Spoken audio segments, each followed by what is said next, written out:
Thank you, Mr. Chairman. Mr. Ball, in your testimony, you spoke about how the Intellectual Property Rights Coordination Center, or the IPR Center, operates with partnerships with over 20 other federal agencies and academic institutions, as well as stakeholders in the private sector.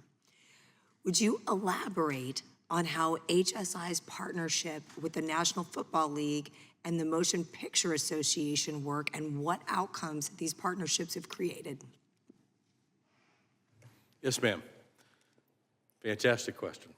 Our partnerships across the spectrum of intellectual property benefit both business and our criminal investigations. One of those keys is the NFL.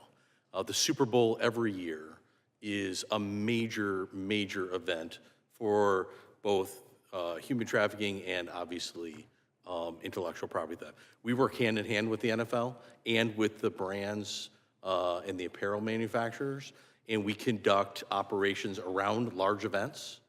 The sports manufacturers provide subject matter experts with teams of HSI agents in the field taking these goods, and then as a key partnership in the National IPR Center and to these events is our CBP partnership.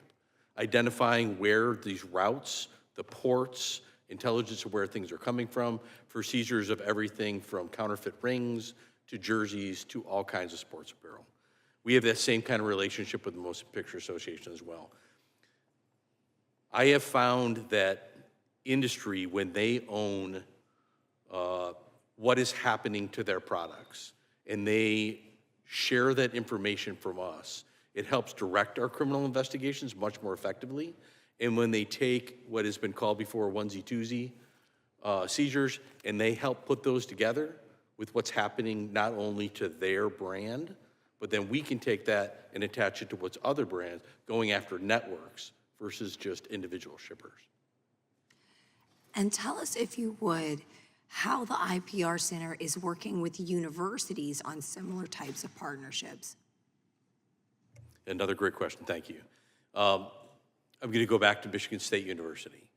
Michigan State University's ACAP program isn't a degree program, it's multidisciplinary. So there's law students, business students, criminal justice students that are all focused on property protection. They have a massive database of research, of information that's informed by industry, where they go out and they'll look at a particular problem set in a particular way. What we're doing with them in the AI space, we replicated with them in a program that we created jointly called IP Protect.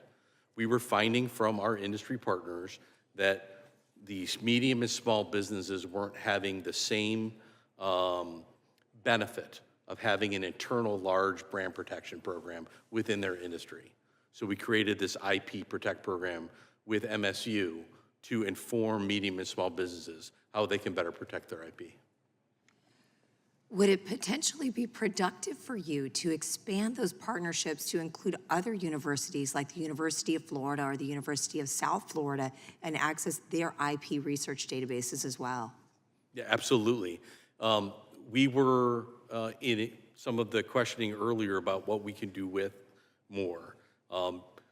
Congress was generous enough to provide Homeland Security Investigations some enhancement money in the FY23 budget, and we use that to not only on the IP space to increase what we're doing with the government supply chain investigative unit outside of our work with DOD, also in our wildlife and environmental crimes.